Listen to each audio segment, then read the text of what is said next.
Hi, my name is Miles, and today I'm going to be showing you my game, Lunar Land Rush. In Lunar Land Rush, players compete as corporations racing to land on the moon, extract its resources, and establish permanent colonies. This game combines dexterity, action sequencing through card play, and area control.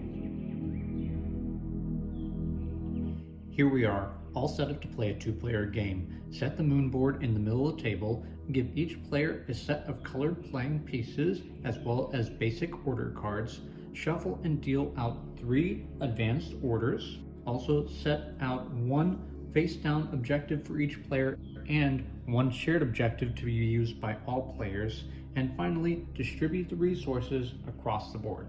Finally, players will take turns dropping the lunar lander onto the board 3 times to determine where they start play. Turns are simple in a game of Lunar Land Rush. You can either play cards or you can pick up all of your cards. To play cards, first what you'll do is you'll discard the last played card and then play a new card next to it. If you choose to pick up all of your cards, pick up all the cards and add them back into your hand, as well as an advanced order. Communication on the moon is pretty tricky and you're going to need to encode your messages. Therefore, the last played card determines the colored region on the board that you'll be affecting. Meanwhile, the currently played card determines the action type that you'll be taking this turn. Using the box stood vertically, hold the lunar lander at least that high up and drop the lunar lander onto the board. Where the arrow points determines where your astronauts are going to be deployed to. When you take the move action, move any number of astronauts either within, out of, or into the colored region that you're depicting. And whenever you move into a new region, you'll get to pick up a discovery token. When moving, it's important to note that the board wraps both vertically as well as horizontally. When you take the Gather Resources action, for each astronaut in the matching colored region, you get to take a resource off the board, as long as there are still resources to be taken from that particular area. And if you also have a lunar colony in the matching colored area, you'll get to take 1 from the supply that matches its color. Finally, we can spend resources in order to build lunar colonies.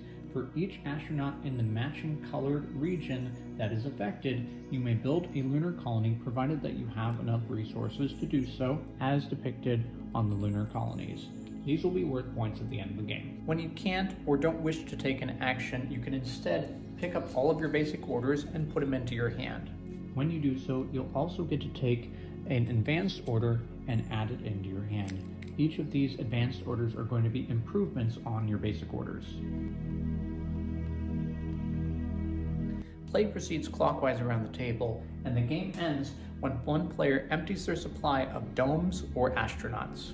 Now you're going to score points based off of the domes that you've been able to place onto the board, as well as your personal and the shared game objective, and also the discovery tokens that you collect along the way. The person with the most points is the winner. Lunar Land Rush has no trouble getting new players to sit down at the table due to the unusual nature of dropping pieces onto the board. However, what really gets players to stick around is the unusual action sequencing that happens in the game and the depth of play that comes from it. For 2 to 4 players, Lunar Land Rush takes about an hour to play and is recommended for ages 8 and up. You can find details about this and all of my other games at mileswallace.com. Also, if you're a publisher, feel free to reach out to me via email in order to request a demo copy. Thanks so much for watching.